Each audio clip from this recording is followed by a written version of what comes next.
How you doing, everyone? My name is Ryan and this is Charlie, and welcome back to, is it This Week in Boxing? No, it's been this 3 weeks in 3 boxing. weeks gone. 3 weeks in boxing. Fellas, we do apologise. Honestly, Christmas parties for kids, Christmas parties for adults, cold, flu, work parties, 50th birthday parties. Yeah. In the past 3 weeks, we've done it all except film. Yeah, I don't think they want to hear us our excuses. They want us to crack on. I think they want us to crack on. It's been a mad one. It's been a long time. It has been a long time. But before we start, I hope all you are having a great run to Christmas and looking forward to the Christmas holiday season. Absolutely. All right then, we have got loads to talk about, Charlie. Oh, it's a lot. All right then. A lot. Mountain.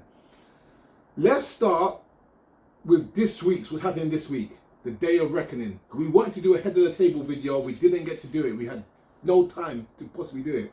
But in my opinion, the biggest card we have seen in our lifetimes, and even though people are not happy with the main event, is by far the most stacked card we've ever seen.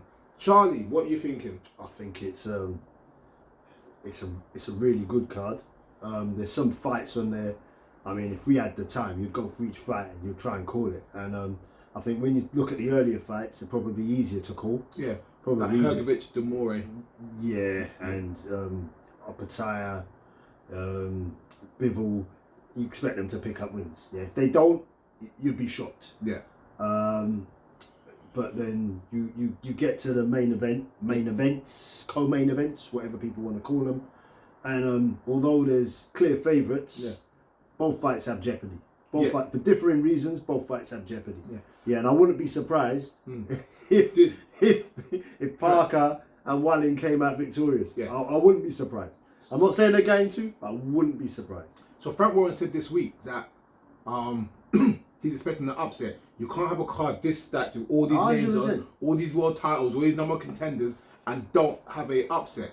And the question is, where is the upset? 100%. I mean, I was going to say, you were talking about the head of the table. One of the things I was going to bring to the table was, with more dedicated time to the subject, you know, people to call their fights. Yeah. And then have a look at it afterwards, because you're absolutely right. We're going to get one wrong. Yeah. We're going to get one wrong. So here's the thing about it, yeah? And again, this is what I say, just being fair to boxing. Yeah. As much as I think Frank Sanchez is most really the best heavyweight out of the top three, or possibly in that remit, him losing to Junior Farr is not an upset, because neither of them have a name or a profile to call it an upset. True. So you lose your ranking, but you haven't. It's not really an upset. An upset is when you got a fan favorite, a cash cow, a name, some sort of accolade, so where when you lose, something's lost. No. Does that make sense? Yeah, no, I agree. So to have an upset, it only has to be... The upsets have to be Bivol. Yep. Opataya. Yep. Even though he's lost his belt. Yep. We'll get to that. Hrgovic. Yeah. AJ. Or Wilder. Yeah. I don't even think, on the same sort of level you just talked about Junior Farr and Sanchez, it's the same with Miller and Dubois. Yeah, there's no upset. There's no upset there, really. It's just a good fight. Yeah, you've got the pharmacy versus the Tin Man. The Tin Man. Guess what? Yeah, I'm not gonna lie. I think it's good to see Daniel Dubois come out of his shell, but I think he needs to go back in his shell. His trash talking just does not work. Leave the kid alone. Leave the kid alone. I'm not being bad. Leave the kid alone. I feel like I'm back in secondary school. Yeah. I'm like, if this clown said something to me, I would just tear him in shreds. And I was never the best guy that could chat shit in school. But Daniel Dubois cannot talk to save his life. Yeah, I think Miller said something about shrimps and his brain being, and I think that's a bit harsh. But he ain't the bright. You're worse than Miller. He ain't the brightest. You keep calling the Tin Man, man with no heart. But he ain't got no heart. He ain't, and he's got to prove he's got heart. Like, listen, don't listen. You stand Dubois in front of me, I'm sure he'll tuck me in 2 seconds. But in terms of a heavyweight boxer, his last performance, where he's had to step up, his performance where he's had to step up, he's shown no heart. But I tell you this, he's quit twice. I tell you this, no joke here. I'm not saying because Dubois mentioned this, yeah. Even though boxing is not a quitting sport, I wouldn't be surprised if you saw Jerome Miller quit. Here's the reason why, yeah, because like I said, but you got to understand this carefully. We've already seen Baby Miller why he's high on the juice. And he's got the high punch rate and XYZ. Yeah. In his last fight with Lucas Brown, he looked tired, he looked slow, he looked lethargic. That was only 6 rounds. He had been out for a while though. If Dubois could push him at a pace and make him fight at a pace, because Dubois was like past 6, 7, 8, 9, 10. Yeah? If Dubois' heart holds up, Miller will totally gas. He won't even get off his stool. Listen, if he doesn't get off his stool, that's a quit. Dubois can beat Miller. Yeah, he can beat, and Miller can beat Dubois. Like I said, there's no upset there. There's no upset there at all. You know, I think even if we look at it sensibly, I think Parker Wilder's a close fight. Yeah. It's a close fight. Now we look at Wilder and we look at the punch power, and that's all we're looking at, really, the punch power. But the man ain't fought for a long time, and he's only done a very limited rounds. He's getting older, and he's getting older. You know, so I think that's a much closer fight than people are giving it credit for. So talking about looking past that fight, like Wilder age, I don't think that's anywhere near right. Yeah. No, so okay. You can't be looking past that fight. You remember when they done the same thing with Hopkins versus De La Hoya, and then De La Hoya fought Felix Sturm. Yeah. You could never plan ahead. Nah, not at his age, with his inactivity, he cannot be looking. Because I'm listening to Andy Lee, and he's talking about he's going there. It sounds like, I mean, he hasn't shown his cards, but they're going for broke. Yeah. It sounds like they're going for broke. And if Wilder ain't ready, if he's lukewarm. So here's the thing about it, is that Parker is skillful. He's the right size in terms of being nimble, being quick, and getting around Wilder. So yes, he has a shot to win. The problem is, and he's got a good heart. Yeah. He took a beating from Joe Joyce. No, absolutely. And he kept coming. I'm trying to say, you got to give him credit. The problem is, is that what we've seen, minus with Fury, once Wilder hits you, you're hit. Yeah, like. I don't disagree. Everyone, okay, Luis Ortiz has never shown a bad chin up to that time when he got hit. And when Luis Ortiz got hit, his body froze, his legs froze, everyone freezes. He puts them out. And Wilder's power is so devastating, Parker could be winning comfortably. I don't disagree. It's usually me having that on that side of the fence. I'm not a Wilder fan, but I'm honest. No, I agree. And it's usually me on that side of the fence. We all know about the power. We all know about the power. I don't think any of us deny Wilder has that punch power. I'm just saying, if you haven't fought for so long, inactivity is an opponent in itself. Yeah. And he hasn't fought for so long, and he's done one round in 2 years. Like you say, he's getting older. I think there's some jeopardy going into a fight with Parker, because I've talked about caliber of opponents. We talked about resumes, AJ's resume, and whether Parker is top draw or not, but Parker is a top 10 heavyweight. He's a top 10 heavyweight. And to go in after so much inactivity against a top 10 heavyweight, it's a risk. At short notice, I think it's a risk. We know how Wilder fights, and if Wilder still carries that power and he's teased him up and he connects, we can expect Parker to take it probably. I have no doubt, like with every Wilder fight, after 3 rounds, Parker will be up. After 6 rounds, Parker will be up. After 9 rounds, Parker will be up. Wilder's always behind on points in every fight he's in. He don't need to. But it's the execution. Yeah. The one thing I give Wilder credit for, when it comes to his actual boxing, I don't give Wilder much credit, is his timing and accuracy. Yeah, and his jab. He measures with his jab to measure the distance to have the accuracy to finish someone off. He punches hard, but when he loads it, he never really misses. No, and it's not like you see it coming. No, that's what I'm trying to say. Yeah, you don't He'll see hit it you with coming. other shots, but he hit you with a real shot. No, once he loads that one shot, it always lands. And that's a skill within itself. No, I agree. Know what I mean? It's not like people see it coming. It's not. We watch some big punches, and you see a fight. There's been some fights. Some fights we'll probably get onto in the past weeks where there's been a big puncher against a boxer, and the big puncher hasn't been able to get the punch off because they're too predictable. Yeah. One thing you can't accuse Wilder of being is predictable. You're absolutely right. So it's a tricky one. It is a tricky one. AJ Wallin. You're a big fan of Otto Wallin. I'm not a massive. I'm not gonna say he's a big fan, but I think he is a credible opponent on camera and I've said on camera and in person over the years, not over the past months. Over the years, I think you always said Otto Wallin. AJ should fight him because that's a real fight and that's a risk. I agree. Yeah. I'm not gonna change my mind. I think I give him all the credit, all the applause, AJ, for taking this fight. I hear a lot being said how People not disapproved, like you say, of the main event. Said that they expect AJ to win comfortably, but I disagree. I think Wallin is a credible opponent. I think in terms of AJ, and they talk about how strong his resume is and so forth, I think this is probably one of the tougher challenges, in my opinion, because Wallin has beaten some credible names. He's active, absolutely. Even though some of them look like they were in gym halls. Yeah.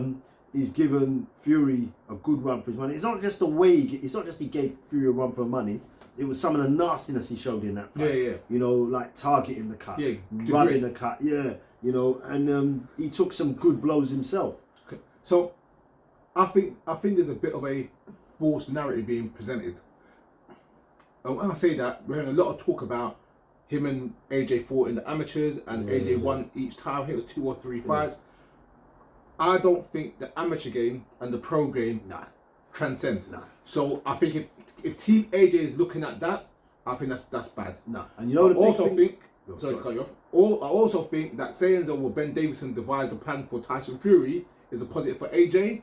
Again, I think that's a false narrative because AJ and Fury are totally different fighters stylistically. Forget this. People will say, "Oh, look at the size; they're similar size." It's not about size; it's about skill. And they present different skill sets. And even in that fight, if we go back to that fight, if you remember, Fury didn't really have a plan. Yeah. He got cut, and he went almost like with the Ngannou fight. He went into survival mode. Yeah. And I don't think that was anything to do with Davison, in my opinion. Anyway. I think AJ has a problem with Wallin stylistically for 2 reasons. One, you don't want to box with a southpaw. It's tricky. 2, we've seen that Wallin likes to fight. Yeah. Like he did with Wilder. So with AJ, who's a good combination puncher and likes to fight aggressive, with AJ, who wants to be aggressive and be a combination puncher, you don't want to get in a mix-up with Wallin, but you don't want to box him as well. Yeah. You got to find that sweet spot between boxer-puncher to make it work, where you're boxing just enough, with just enough power, to not get into a tear-up, but not get into a pure boxing match. And that's about rhythm. AJ hasn't shown much rhythm since he's lost to Usyk. That's my problem with the fight. Does that make any sense? No, it makes sense. People saying that, or the word on the street, I'm sure they've got some intel. There's bits we know about, there's bits we see, there's bits that they hear about in sparring and so forth. So I'm sure they've got some intel that makes them confident. Yeah. But the one telltale sign for me is the rematch clause. Yeah, if it was so clear cut, why would you put a rematch clause in there? I know AJ likes a rematch clause, but I think rematch clause at the highest level are standard. You think so? I think the rematch clause is not that AJ wants a rematch clause, it's just Eddie Hearn protecting his investment. True. Could be that, but I think they know that anything can happen. We just spoke about 3 fights. Before we go to the other fight I want to talk about in a second, quick predictions on those 3 fights. Who you got in AJ Wallin?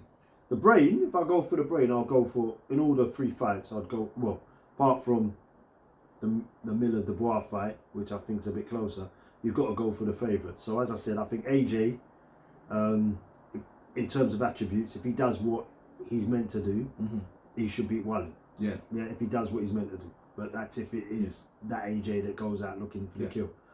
Again with Deontay Wilder. If Deontay Wilder does what he's meant to do, he beats Parker. Miller and Dubois, I think Miller is more of a killer for me than Dubois. Yeah. So I'm going for Miller. And so if you know, if all those 3 are on their A game, and I think with them lies the greater power. I think that they knock out their opponents. All right then, I will go similar to you. I'll go with AJ over Wallin, not because I think Wallin is bad. I think AJ knows he's in last chance saloon. He's got the Wilder fight lined up. He's also lined up with the IBF. So if a belt gets vacant after Usyk versus Fury, AJ's there. He has more to lose. AJ is the better fighter. Can I just say, with this IBF, they probably take the belt before they have to fight. They probably make them vacate the belt before they have to fight. AJ is naturally the better fighter. And when I say naturally, I mean he's an Olympic gold medalist. He's a former world champion. He's got the better resume. What he has is a mental slump, not a physical slump. No. So I think he has to step up in this one. So, and Otto Wilder is the right opponent to make him step up. Yeah. So I think AJ wins that one by stoppage, late. When I say late, I'm saying after 8-9. Wilder, Parker, I'm going for Wilder by stoppage. I don't know if it's going to be a first round stoppage or a 10th round stoppage, but it will happen any time between then. It'll be a single punch. It won't be a combination. It'll be out cold. And for Dubois versus Miller, I'm going to sit on the fence. I don't have much belief in either fighter as a legitimate threat. However, I think Miller has more in the tank if he has his stamina. But I don't know if he has it because he has nothing in his veins to boost him up. Fair enough. Yeah? Fair enough. All right then.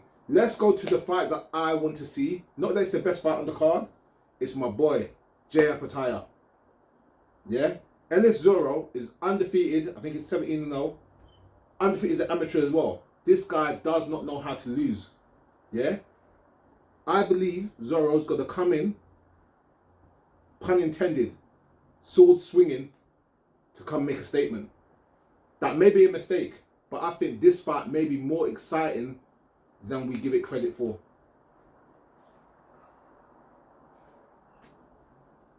Jay's going to win, don't get me wrong. Listen, man. I'm just saying, you've got an undefeated fighter who's actually hungry to come and fight. I don't know Ellis Zorro, but he's someone's son.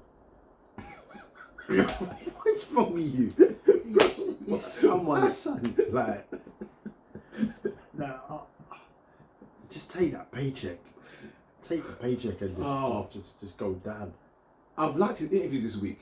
He's saying, look, when I'm headlining York Hall and XYZ, I have to sell the card, I have to promote so and so. He basically said, I'm laying back in the car, enjoying the show, doing my thing, I'm ready to fight. That doesn't mean he's going to win, but I like the mindset and the attitude. No. Remember when we used to watch man like Canelo back in the day and he used to fear for his opponents? That's what this guy, certain people, when they're coming through, they just want to hurt people. Yeah. And then you see, like, man like Zorro got quite nice features, nice guy. He just, he ain't for you. I ain't seen Jay Apataya smile all week. He ain't for you. He ain't for you. He's on it. He's so on it. I'm not always on it. Listen, I might be surprised. Something might happen that sets me, honestly, egg in my face. I'll have to apologise. I'll come right up to the screen and I'll apologise to Ellis Zorro, but I can't see it. Yeah. I can't see it. And, that's where my money is safe. In my mind. Yeah. No. I've got Apataya winning by stoppage. Yeah. I'm not saying. So what do you want to do? You want to see him hurt someone? No. No. Bro, me watching boxing for over 20 years. Yeah. I'm not a guy that gets hyped over fighters. No, I hear what you're saying. But I'm telling you, this Apataya is different. Yeah. I'm just saying. I'm giving Ellis Zorro credit because before I was making jokes that he's going to get annihilated. You know what I'm trying to say? And he may do. But I like what he's presented this week. Okay. You know what I mean? I could admire the man for saying, guess what? I'm going to the Lions Den and I'm going to do my thing. I'm going to step up to the front of it and say, guess what? I've never lost before. I'm going to fight this guy with all I got. I'll give him credit for that. If we could get out Christmas Eve, man, we'll be able to talk about it then. Yeah, we're going to talk. That's going to be a problem. But yeah. All right then. Last one I want to talk about this card. You want to talk anyone else about this card? Card's so stacked, you forget some of the people. I just want to say one quick thing as well that I'm trying to say, yeah? On the undercard, you got Makhmudov versus Ajit Kabir. Yeah. That Makhmudov, I watched this, I only seen him fight once. He's a killer as well. Yeah, he is. I like how everyone's talking about the big guys, but it's kind of understated. Big, powerful. He's like a street fighter. Yeah. And I think that as much as we're all talking about all the big names and everything, I think everyone should watch out for this dude. And I'm trying to say, because I ain't seen enough to say if he's how good or how bad he is, but there's definitely something mysterious and dangerous about him. No, he looks like he's. Yeah. I wouldn't be surprised if he's injecting himself with a bit. He just looks like he just looks like one of them. Final enemies in the street fight. So tell you what, again, funny thing. When I'm at work or in the gym, people think I'm big, yeah, right? When I see some of these real heavyweights face to face, I'm like, shit, I'm small. You know what I'm trying to say? But the point I'm making is, this guy makes big guys look small. Yeah, nice. Yeah, you get my point? He looks like an absolute animal. Nah, can't wait. Yeah. All right then. Let's go to some news of the week. Yeah, news of the past few weeks. I'm not sure. Okay, let's start. We're going to talk last weekend. No, we're going to talk news first. No, we'll get to last weekend. Oh, let's stick with this. Day of reckoning weekend for a second. Rumors of AJ Wilder from 9th of March. don't know, as I said. They can't predict, obviously. They can't announce it officially because they've got fights before them, all with banana skins. Do you think it's a good idea to even have that out there, knowing the speculation and knowing how boxing works, the most unpredictable sport in the world? No. Why do that? No. Don't make any sense. Don't make any sense either way. If one of them loses, it's going to be egg on the face for boxing again. Even if they win, Yeah. it's a problem, right? Now, what we expect, right, is like Wilder might knock out Parker in one round, right? And his power might still be there. It might be the old Wilder, you know, that taking out people with that one punch power, and then, you know, AJ might win on points, for example. Yeah. Yeah, you know. That could escape the negotiations about money. Absolutely, and because we will look at that and then think, well, AJ, why would you want to do it? Yeah. You know, and I'm not saying don't fight, because we know AJ wants to fight everyone. They should have just kept it quiet and just announced it after the fight. I think so. And that's after the fight, done what they needed to do. And you know, it's a strange one. We say that. It's not just them. Anyone who does that, it's a strange thing to do. I'm going off subject a little, but we're going to touch on it as well. It's the same with this Chris Eubank, Conor Benn. Even though I never wanted to fight personally, I thought it was I thought it was a car crash type fight. But you talked about that fight for so long. We done a video for that head of the table video about 2 months ago, 3 months ago. This fight's been talked about for nearly 18 months, 2 years, and you've talked so much, you believe it's happening, it never happens. Frank Warren was right when he mentioned years ago that Eddie talks too much. Now, I'm not blaming Eddie for the Wilder leak, because Eddie ain't said nothing on this occasion, but there's an element of keeping things personal, and sometimes there's a bit too much talking and too much leaking for a little bit of cash under the table. But it's trying to keep Ben relevant, isn't it? And that's the problem. And no, I'm just talking about in general, not just Ben. I know what you're saying, but in general, I think that's the problem, isn't it? Ben's got some work to do that he doesn't want to do, and it's another subject. Yeah. All right, you want to go to some fights that we missed? Yeah. Where do you want to start? We'll start last weekend. Yep. So, Bam Rodriguez versus Sonny Edwards. Yep. I thought, to be honest, I thought Bam Rodriguez would win. Yeah. I always thought Bam would win, and I thought Sonny gave a good account of himself. See, I feel it was an honourable defeat. Yeah, it was an honourable defeat. I thought Sonny was going to win, because I thought Sonny would box more. But he didn't. He came out to fight. He said he hurt his eye in the second round. Yeah. Forced him to. And you know, it's one of the situations there where it's like, again, respectfully, I was talking to a mate at work about this morning at work here, and I was saying boxing's got some derogatory terms, but it's not. It's meant in pride and it's meant in goodwill, not in bad will. When someone says you've got a dodgy chin or you've got a glass chin, it's not saying you're a bad fighter. It just means that you don't take a punch well. You don't take nothing away from them. And the point I'm making is that I thought Sonny Edwards is not a big puncher. He's got feather fist. Yeah. You know what I mean? Yeah. So I thought he would have boxed better, more, instead of fighting. Go into a slugging match where you don't have the punch power, and guess what? When you have the punch power, even though you might land one more than the other, the power differential is going to cause you a problem. Yeah, but I thought the pace that Rodriguez put on him was quite aggressive.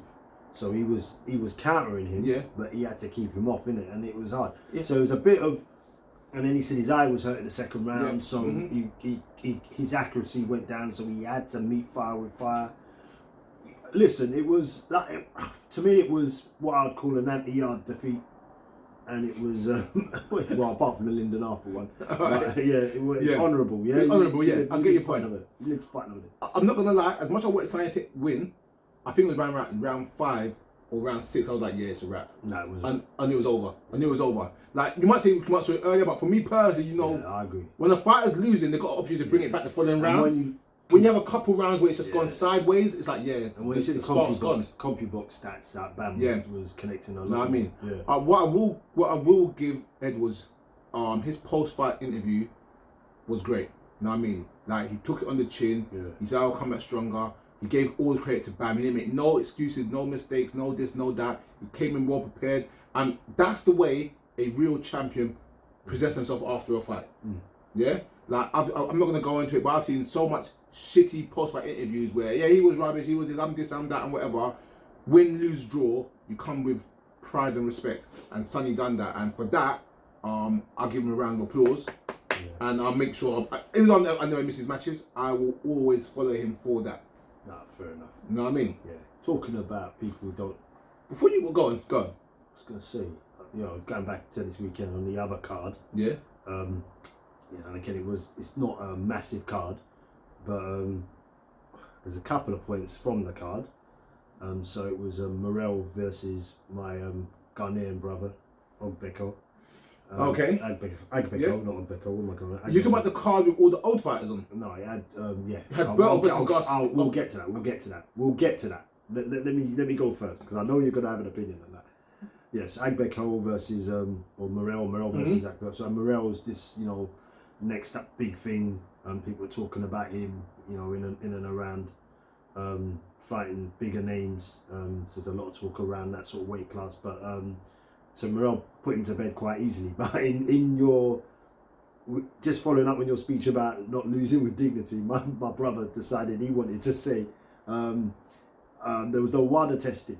Now you just been knocked out, and your excuse is that there was no water testing. Now, if there was no water testing, you had a problem. Why'd you have to fight? See, yeah, but anyway. Alright, so again, this is somehow we do these videos and we start getting into like moral compass type conversations, and there's something with this new generation, yeah. And like I said, I don't think it's adults under 30. Not all of them. A lot of them have no accountability for themselves. They have to blame someone at work every single day, and I'm trying to say, I have to manage these people. I'm like, you're a grown ass man or woman, like, accept responsibility for your stuff. Maybe he was embarrassed in front of his missus and his kids, so he had to come at something. But anyway, going on, sorry, one more before we go to the old man. Chris Colbert. Chris Colbert versus Venezuela. So it was a rematch. Okay. So Venezuela lost to Colbert, even though he probably didn't lose to Colbert the first time. Yeah. So this time he made sure. Yeah, I watched that one. And that knockout. Now I said, my brother got knocked up. This guy got knocked out. No. Head first. No. He was running his mouth. He was running his mouth so bad. Like that was the perfect payback. Be humble, be respectful. Yeah, he got big time. I mean, he ended up in hospital, so we hope he's well and all that good stuff. But he got knocked out. Knocked out. There was a knockout better. There was a knockout better than that. Did you see the undercard on the Sonny Edwards Bamriga's fight? I can't remember the fighter's name now, but it was matchroom guy fighting. He was winning the fight like 6 rounds up, 7 rounds up. Now I'm trying to say, was backing my man up into the corner. Stepped in with a jab, and my man slipped and hit him with the right and knocked him out cold. Dropped him right on the rope, left him right there. Like it was over. You could have carried to name escapes me, but you could have carried to $1 million. It was over. It was over. And then post fight, my man was saying like everyone was against me and so and so and so, and they carried me out and so and so. I love a good redemption story. I love a good redemption story. And I'm trying to say, boxing's a brutal sport. And life's hard, and I'm trying to say, these guys put their blood and guts out there every day of the week, and I'm trying to say, when you get someone who's trying their best, and everyone's shutting you down, and I'm trying to say, because you're not the name, or not the marquee star, or not the promotional favourite, shut them down, upset the apple cart. I loved it. I mean, that undercard, I'm not going to, there was some interesting fights and some good knockouts, but I've got to say, you've got to be calling out some of these natural undercards, because they've had some big fights in the past few weeks. And the undercards ain't been strong. But anyway, that's another subject. Let's go to another fight quickly before we go into the news from the past week, because there's a lot of good stories. Yeah. Can't wait to get into Clarissa Shields. Can't wait to talk about Clarissa Shields. Devin Haney versus... You don't want to talk about Berto versus Guerrero. Why are we... Bro, so I tell you what, bro, yeah? You done it on purpose, yeah? You done it on purpose.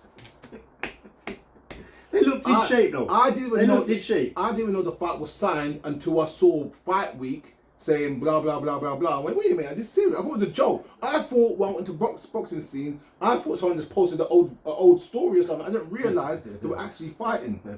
But I ain't fought in like 4 or 5 years since the Mayweather fight. He's had one fight, I think. One fight in between, maybe. I remember when Guerrero was at 130, I think it was. And I'm trying to say, that was the ghost. He was an animal. He was an absolute beast. What was Guerrero doing in the ring this weekend? I'm trying to say, like I don't know. And then Guerrero won. His son's fighting as well. I'm speechless. They looked in shape though. They looked in shape, Bro, looked in shape. Bro. I'm 40, that's staying in shape. Yeah, but that's what I'm saying. No one's saying 40-year-olds can't be in shape. I'm just saying, compared to some of the exhibitions, etc. we see. Okay. They No, I'll give you. Okay, I'll get you on that. Decent shit. No, but those guys shouldn't be there. Those guys shouldn't be. I That's don't. true, they're not old enough. They're not the 50, 60 years. I don't know if they were headlining or how the fight was set or whatever. I don't know what was going on, but that fight should not have happened. That fight should not have happened. You know what I mean? Showtime. Yeah. It was a bye-bye for Showtime. Yeah, bye bye for Showtime. It should be a bye bye for Guerrero and Brito. Guerrero says he wants to come back again. Anyway, I stopped you in your tracks. It was mischievous. All right. So let's quickly go to Devin Haney. Yeah. So we're going back a week. We're going back a week. Yeah. And me and you've been arguing. Well, us and our group, the guys on the head of the table, have been arguing for the past few weeks with you over this fight. Not just me, but anyway. No, with you. No, you still refuse to give David Haney any credit. No, that's rubbish. I gave Haney credit. I said, look, Haney's gone up a weight and he's fought a champion in his first fight at that weight. I said to him, he deserves credit. I said to him, if he beats, look, we sat, I'm on tape. I said I expected Haney to win, right? If you looked at the masterclass, I know it was, and it was easier than I would have expected it to be. But when you look at the build up to the fight, and you look at the dedication, the application, and you know about his boxing ability, and you look at the last fight that Prograis had, Haney was all wrong for him. Yeah. And then when you look at the build up to the fight again, little things like me, where you're training around your family, you've got your kids around you. It's a no for me. Yeah. I'm not saying it's you can't be successful that way. Yeah. But for me, I think when you've got the limitations that you have when you're a Prograis, you can't be doing that.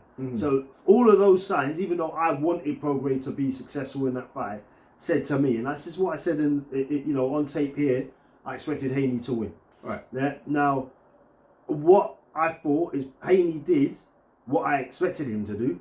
He did. I didn't ever think he was going to meet him fire with fire. I thought he would box, he would move, and he would do to Prograis what his previous opponent did to Prograis, but in a much better fashion.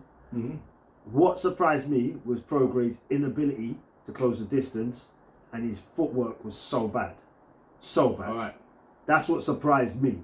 Right? I thought Prograis would be better than he was. I thought Haney was very good. So I'm not giving Haney credit. I'm just saying he did what he was meant to do. Okay. And the opponents he has fought, there's no one Haney has fought who I expected Haney to really struggle against. All right, so good, fair argument. I understand what you're saying.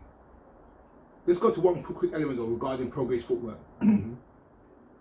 Don't you think Prograis' footwork was bad because Haney timing, ring generalship, and that his footwork by double stepping where he needed to and sidestepping caused Prograis to trip up?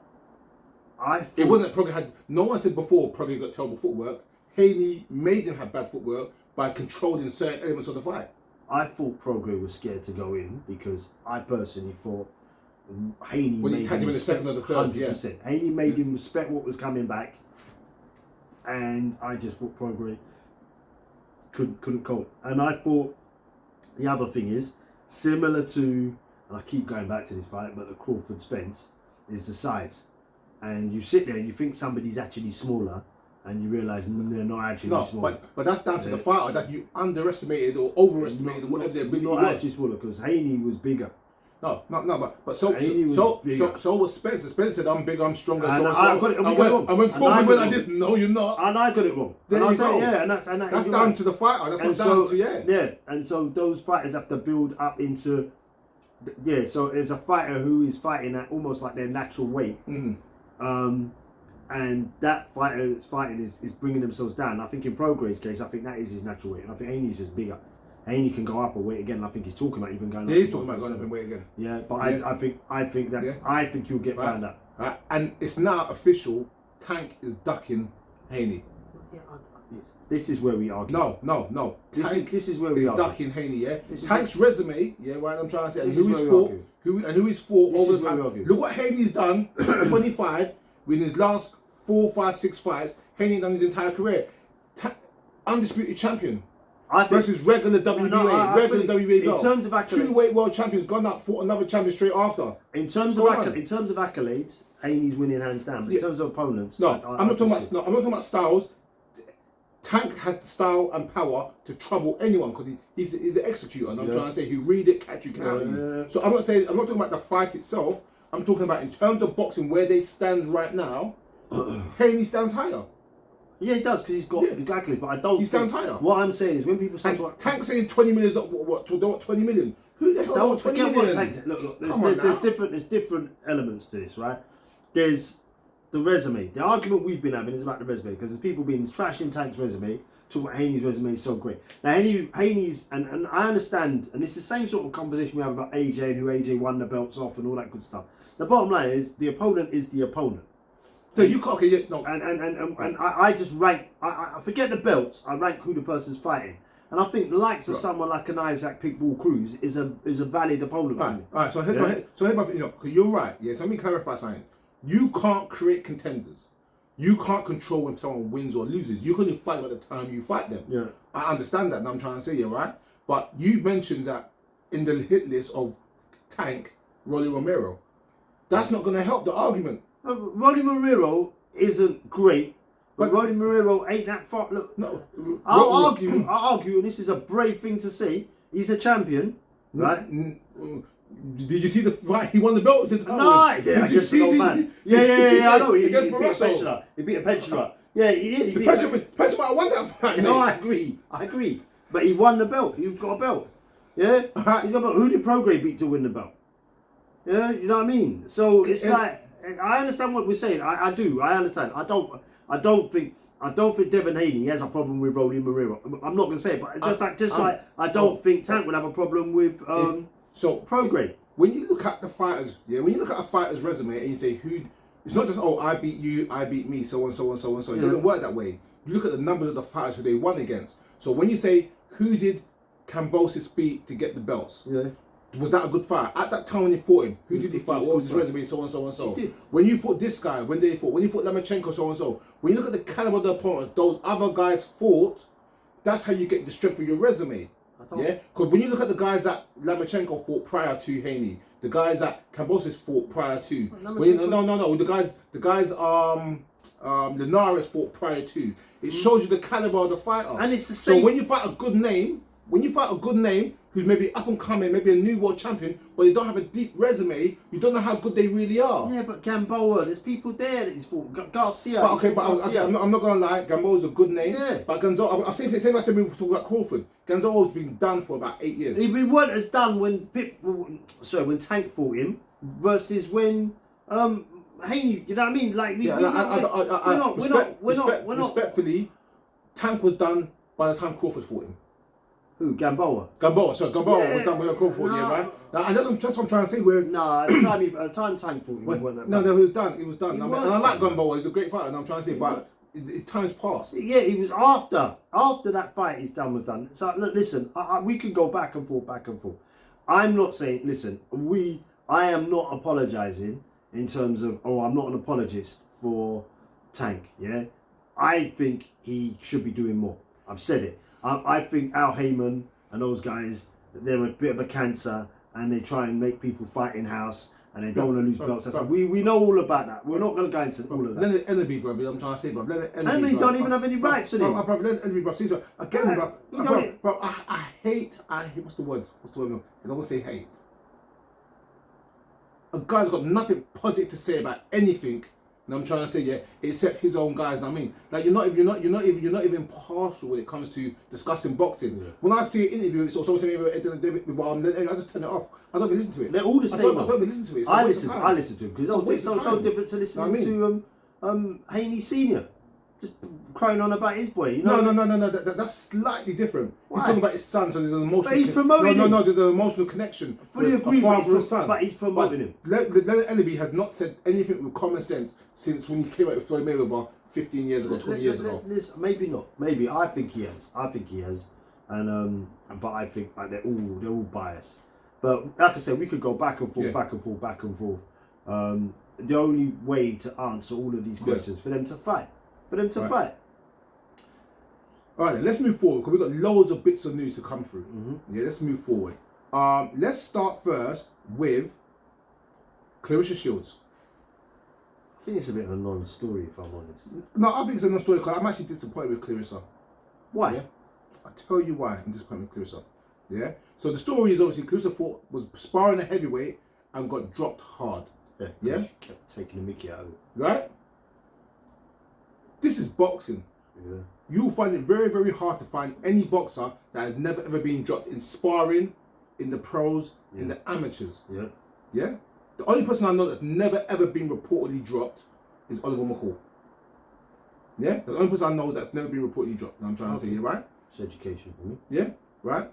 But Tyler Klitschko also has a very good gym. Very rarely been dropped down. But yeah, that's what I know. Yeah? Now we're talking about, so forget about it. So everyone gets dropped. That's the point. Everyone gets dropped at some point. Yep. Secondly, you're talking about genetics and natural size and strength.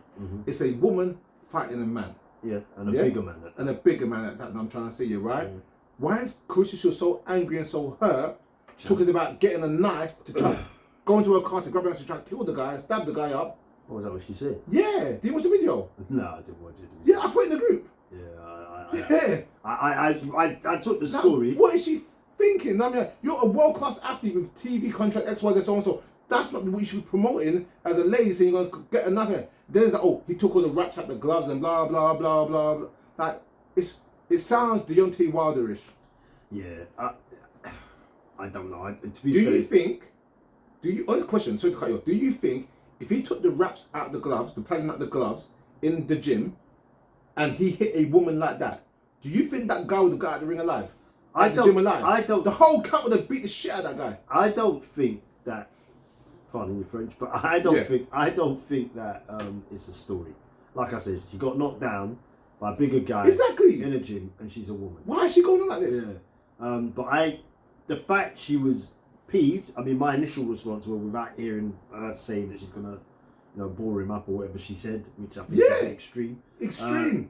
She's hurting her brand and her reputation. Yeah, it's too extreme. The fact she might be disappointed about what he did is that there's a bit of a champion spirit. That's what I would have said initially. Because, people don't like losing. They don't like losing. And it doesn't make you a bad person or woman. But I guess if she's not used to losing and fighting females, she's probably used to being dominant. Somebody sharing that they've knocked her down probably. This is slightly different, but you'll get the point in a minute. Floyd Mayweather, who you're a huge fan of, yeah? As a boxer. And everyone and everyone says he's one of the greatest fighters of all time, so on, so on, so on, so on. When Errol Spence was either amateur or just turned pro, they gave Floyd a massive black eye, which no one's ever seen in their life. Yeah. Do you hear Floyd crying about it? No, he just said he was good in the gym and blah blah blah. So because it's boxing, that's what you do. Yeah. That's my point I'm making, that someone who's so defensively great that gets all these accolades could get popped in the eye and say, yeah, that was great. Why is Clarissa Shields so upset that someone dropped her in sparring? A man, bigger, stronger, as I said, all the other advantages. It's a non-story for me. I don't know. I have no idea. Unbelievable. You know what I mean? She shouldn't have done that. I'll have a watch of the video and then I'll probably be even more shocked. Watch the video. All right, then we touched on it briefly. Eubank Benn's off. Basically, Benn wants more money. Yeah, that's the story Eddie Hearn is spinning. However, on Twitter said Benn or Eubank. Eubank wants more money. Yeah. However, Eubank said on Twitter, Benn said to Eubank, "You lost your pen," and Eubank said something like, "You lost your license. Have you found it?"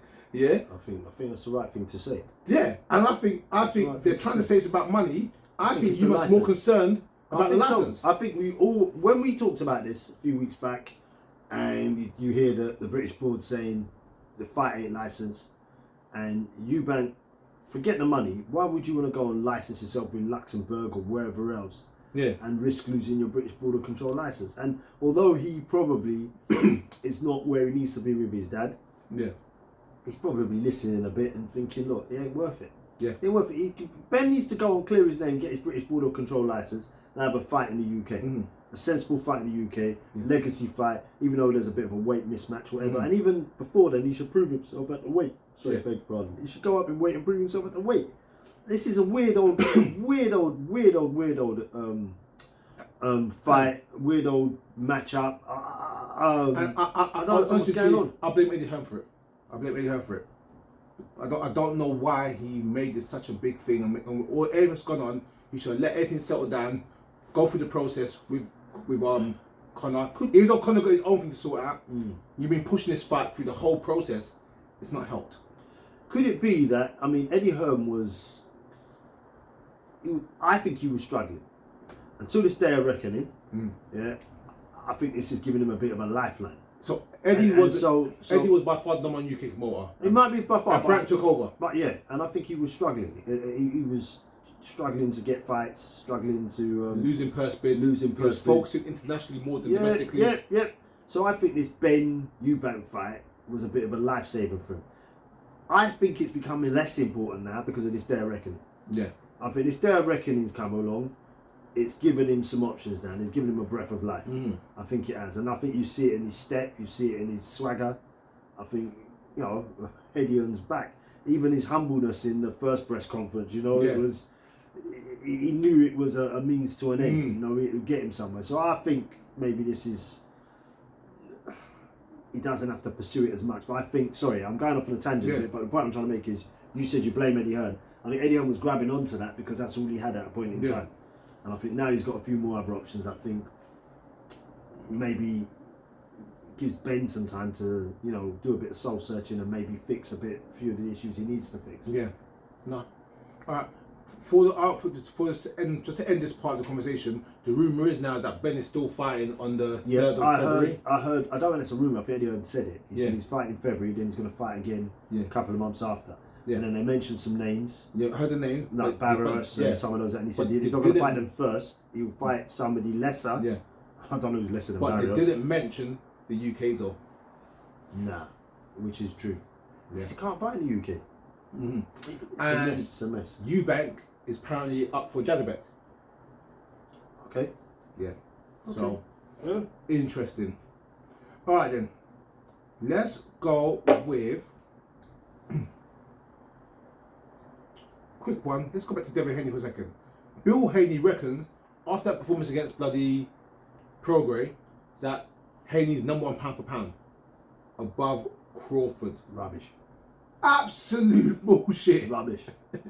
Absolute rubbish. He said if Spence was really drained at the weight, how good was Crawford then?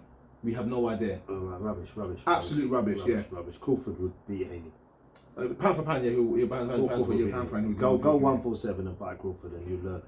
Yeah, it's rubbish. I guarantee Haney won't go up to 147 while Crawford has all the belts. Oh, 100%. He'll wait. Even Jaron Ennis, I don't see him going and fight you because Jaron Ennis ain't going to do no running away. He'll chase him down and try and hit him on the chin. Yeah. So, you know, that, don't get me wrong, he did well against Prograis. Yeah. And to go up to 140 and fight someone of that level in your first fight, I give him all the credit. But don't start punching, you know, you're struggling against people like Lomachenko and you want to go up weight. I know he's down weight, but you want to go up weight and start messing around people like Ennis and Crawford. You're a clown. Even Spence. Even Spence, I'll tell you, Spence will close the distance. Oh. Spence will close the distance. Because Haney's got the timing of Crawford, but I don't think he's got the power. No, he doesn't have the power. The little things Crawford done that I don't think Haney could do is what will cause a big difference. No. Like I said, Spence was able to outpower and outman and outhustle. 100%. Everyone. And Haney ain't doing that. Yes, but Haney can't, like, if when people have got to him, he has struggled. Yeah. Yeah. It don't matter what weight, I don't care what they say about him being bigger or whatever. Yeah. When people have got to Haney, he has struggled. Yeah. And so if somebody can get to him, and like I say, Prograis, in my opinion, with the coaches, with his setup, is limited. There was something, sorry, I'm going off on a massive tangent here. What's that man at Super Middle? What's the fight? Canelo. Benavidez. Yeah. Sam Benavidez. Listen to a Benavidez interview, and he said, "I don't scrimp. I spend every penny possible on my camps." Yeah. Because he said, if I spend every penny possible on my camps, I know I'm gonna win. Yeah. And I think that's a big thing. And when I watch boxing, in the time I've been watching boxing, himself. Say I'm going to do everything I could possibly in my benefit to help myself. Yeah. So even with his limitations, he puts, because he has got a few limitations. Yeah. Even though he's got the power and his size and all that stuff, he puts everything into his camp. He don't scrimp on any penny. Gets the best sparring partners in, gets the best training. And this is the thing: when you watch some of these 24/7s before fight. I know they're not all called 24/7s and stuff. That level of detail, you usually see the more successful fighters are putting that level of detail and attention into what they're doing. Even if you look at, and I know it ain't top echelon, but the likes of what this what's this Logan? Not Logan. What's this? Logan. His brother. Paul. Jake Paul. That's the one. See what he's doing. He ain't gonna win any belts or do anything, but because they've got money to put into what they're doing, they get a result. Can I just change it? Going off subject, something they have on this, but I said, do you know what I read this week? Jake Paul's now working with the American Olympic team, helping them train in XYZ and promoting the sponsorship, and will be at the Olympic Games with the American boxing team next year. Is it next year? Okay. Olympics, yeah? Yeah. I'm not a Jake Paul fan. I don't like Jake Paul boxing. I don't think he's a good boxer. No. I have nothing to do with Jake Paul. But that's a big look from him to help amateur boxing and promote that and go to the Olympics. Like, that's a great look. He's going to be sparring with them at XYZ. I give him credit now, not for what he's fighting, but like for actually investing in the sport. He has some He has some fundamentals as well. He ain't the best, but he ain't. He's never gonna. He's a good athlete that's got enough money to get the best trainers in the world 100% to learn something. And that's the point. He gets the best trainers to learn something. And I think that's what, when you see fighters doing that, I don't even know how we got into the subjects. I think you see that they're at the top notch. And when we look at, as I say, when you look at Haney, we talk about some of the stuff I know we've messaged about, like him going to Mexico and what he's done. They're leaving no stone unturned. But then when you see an opponent, like, as I said, no disrespect to our program, you see that they leave a few stones that they haven't bothered with. I think that's where you get the result. You see the result, and that's why he kept saying he's levels above, and it's levels above because it's the work he does in the background. And when he gets to the opponents who are putting that work in, I think we'll find out with the Lomachenko fight, it was a lot closer and all that good stuff. Because when people are putting that work in with him, he's gonna have to work harder. No, I agree. Yeah. Couple bits before we wrap up the show. You see this little beef building between Nigel Benn and Carl Froch. Carl Froch is beefing with everyone. Yeah. So Carl Froch is I don't know who started it, but Nigel Benn said, if George Groves put down Froch, I will lay him out. I agree with you. And then Froch said something along the lines of, it's too big, too strong. Nigel's a legend, but he will deal with it. Something along those lines. I'm not gonna lie. I watched the interviews maybe 2-3 weeks ago, so I can't remember exactly the terminology, but they're going on about it back and forth. Yeah. Who do you think will win? Honestly, before you answer, think about it first. Froch versus Benn. I think if in their prime, I think Benn annihilates him. Annihilates him. I think Benn annihilates him. Now I could be wrong because we're just men, just talking with opinions. But I think Benn annihilates him. I think Froch was limited. Yeah, technically, yes. He's limited. What Andre Ward did to him, and I know Andre Ward would probably beat Benn. Yeah, but back in the 90s or the late 80s, people that said Benn was limited compared to his. Benn was limited, but Benn was. I think he had quicker hands. He was more aggressive. I think they're both very similar. Both come forward fighters, but I think Froch was a bit. Froch is a bit stiff. So stiffer than Benn. Benn was looser. I'm not sure how I'll call the fight for 2 reasons. One, Benn was better as a middleweight. He was a real natural middleweight. Yeah. He wasn't big at one. He wasn't big or strong. He wasn't as good as he was at 168. Yeah. Froch couldn't make 160. Froch is a natural 168, so he's the naturally bigger man. So he's naturally the bigger man. And I think that's significant because when you got someone who cannot make 168, got it wrong. Someone who's making 168 but at a detriment to their skill set means you're already at a disadvantage because the fight can't take place at 160. He had 168 power. Yeah? No, he's power. No, I'm not knocking that. I'm not knocking that at all. Yeah. I'm just saying that you're already now putting a backburner on your skill set. Yeah. As much as I agree with you, I think in terms of speed, power, putting it together better, Benn will get them off. But Froch is notoriously tough and durable. It's a tough fight. Like, it's one of those fights, if the fight was at 160, which Froch can't make, I have Benn winning all day long. Yeah. If it's at 168, I have to give Froch the credit, the benefit, because Benn wasn't as good at 168. Now I'm trying to say, but it's a real tough. It's one of the few fights in boxing, whereas you've got 2 professionals that are professional at their weight class. Yeah. I mean, nowadays, people boil themselves down to make a smaller weight, then they go into a weight and grow. Froch and Benn are both old school, where they're like Hopkins, they're master of their division. That's all they care about. Same with Marvin Hagler, master of their division, and that's what makes it unique. It's only £8, but you have weight classes for a reason. Yeah, true. Yeah, I still think I just think Benn was just too aggressive. At super middleweight, he fought some decent names. I know. Yeah. He lost, he won, but I think it's a better caliber opponent compared to Froch. I think people forget. People look at like someone like Aaron Barkley, you know what I'm trying to say, and look what Ben done to him. People forget that Aaron Barkley ended up fighting Tommy Hearns and beating Tommy Hearns. Yeah. I think people forget all the other great fights. I can list hundreds of them that he fought. And I'm trying to say like it's different. It's even different. Like some of you talk about Hart and Chin. Well, even some of the defeats, you know, the Collins, Eubank. These people. But remember, Collins was at 168 as well. Yeah, but I know it was. But Collins would mow flipping Froch. Collins would mow Froch. Steve Collins would mow Froch. I'm sorry, like. So here's what I'll say. Here's what I'll say. He's struggling against George Groves. Here's what I will say. Here's what I will say is that the top 5 or 6 minutes of all time, in my opinion, is Roy. Not in any order. Yeah. Is Roy Jones, James Toney, Andre Ward, Steve Collins, Carl Froch. Yeah, I have that type of list around there. And I'm trying to say and what I'm trying to say is that I know who my number 1 and number 2 is. Yeah.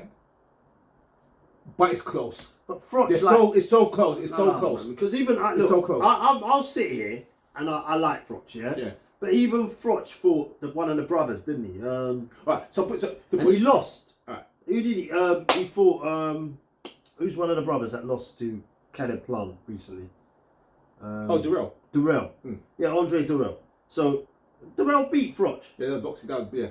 Okay. Yeah, I'm sorry. Like I wanted Froch to win, but Durrell, in my opinion, Durrell probably beat Froch. Causing a problem now. Who do you think wins James Toney versus Andre Ward if James Toney got the weight right? In their prime. See, this is what I'm trying to say. I would just edge Ward, right? Because Ward. No, because Ward can't. No, I'm talking rubbish. Yeah. No, because James Toney went up in weight as well. James Toney, bro. Yeah, went up in weight as well. Prime James Toney is a nightmare for anyone. I think Ward might outbox him. And James had the power as well. Yeah, no, power wise. That weight as well. There's no comparison power wise. James Toney is a more powerful fighter, but I think Ward could possibly outbox him and use that aggression against him. See how Ward gets in close and tries to smother you? Yeah. James will eat that up. Yeah, but you find another game shoulder plan. roll on the inside, uppercuts moving around. Maybe find another game plan. It'll be amazing. I like Ward. I think he's intelligent, so I'm going to find a game. But that's a good matchup. Last thing for me. Did you see Bernard Hopkins chasing down the sun? Yeah. After Samson Lewinsky got spat in the face. Go on, Bernard. Yeah. No, you can't spit on someone's face. I'm with Bernard. Especially a promoter, I was a respected boxing person there. 100%. Spit in someone's face. Are you mad? It's one of the lowest of the lowest. And it's an older man, a younger boy spitting in the older man's face. Because you know the older guy can't defend you. 100%. And then another old guy came along and said, come do this. Let's go to the toilets and let's go do this. He worked so well because that guy wanted none of it. And everyone was like, no, Bernard, please, Bernard, please. No. He was spot on. He was spot on. And I think this is the problem, like, with society, because he wanted to administrate some discipline. Yeah. And people were holding him back, and they should have just let him administrate his discipline, because spitting on people is one of the lowest things a human being can do to another human being. Don't get me wrong, I'm not justifying spitting on anyone. But if you spit in your peer's face, like no. And you're gonna get into a fight, you can fight it out like a man. Yeah. When you're 23 or 24 years old and you spit in a 60-year-old, 70-year-old man's face, you're doing it because you know you're gonna get away with it. The man was telling you to take him to school. No, you get what I'm trying to say, though. Yeah. If you're a man enough to spit in someone's face, spit in your peer's face, and fight it out like a man that used to take you to school. Yeah, you're gonna do that to an older man, to your uncle, 40, 50 years older than you, because you know you're gonna get away with it. In our culture, Hopkins pulled his card. In our culture, and I don't want to get into culture, but in our culture that don't happen. Yeah, if my uncle took me to school, even if he did something moving forward and I didn't like him or whatever, I ain't spitting in his face. It don't happen. Yeah. It don't happen. It don't even go through my mind. that respect's always there. So I think Bernard, being from maybe the culture, as Haney said this week, Haney Senior, what did you say about the culture. I don't know if I heard that one. About tank. I didn't the hear culture. that Yeah. Sorry, he's saying that when like he's saying that Tank is a fraud, and when people keep saying he's doing it for the culture, it's a load of rubbish. Anyway, that's we got off a tangent. But yeah, anyway, in the culture, you just don't do that. You don't do it. You respect your elders, even if you have a disagreement. You do that amicably and respectfully. And I think Bernard Hopkins wanted to administrate some discipline, and I think he should have. They should have let him. Yeah. Should have let him. There was too many people trying to stop him. Yeah. Worrying about the consequences, or I think for the young lad, to be honest. But good on him. Yeah, he let himself down the week before, or weeks before, with Ryan Garcia. And his comments there. But he redeemed himself. He redeemed himself this week. He did. All right then. We've got the day of reckoning this Saturday, and Sunday is Christmas Eve. Yeah. So it may be a problem to film, but we will try. We'll do something. We'll work something out. We've got to do something because it's the biggest card of the year. Yeah. We'll work something out. We work something out. Know what I mean? So we will get something to you guys before Christmas. Yeah. You never know. Maybe upload it Christmas morning. Yeah. It definitely ain't gonna be on Christmas Day. No one's watching. Yeah, but we'll definitely get something. Everyone will want to know what the everyone will have an opinion, comments, and we know there's gonna be an upset. It's gonna be an upset. It is gonna be an upset. It is gonna be a great night. Try, you gonna join me on my TikTok Saturday night? Yeah, I will. Yeah, we're watching it. Some point, yeah, because it's a long card. Yeah. Long card. There's a bit of football on earlier. Who cares about football? Yeah, I think who cares about football? It's a big game. 4 o'clock. I'm not for there. Me. It's not for me. But it's a big game. But there's 4 o'clock. It's a big fight. I'll. It's not a Sunday before. A pity because I needed to. I think we prayed for a couple of people. Yeah. Zorro and. Come on. Oh man. Oh yeah, and a man Arthur. Yeah, put our prayers into. It's gonna be a great night of boxing. It's gonna be a great night of boxing. All right then, everyone. We will see you sometime before Christmas. All right. Hope you enjoy.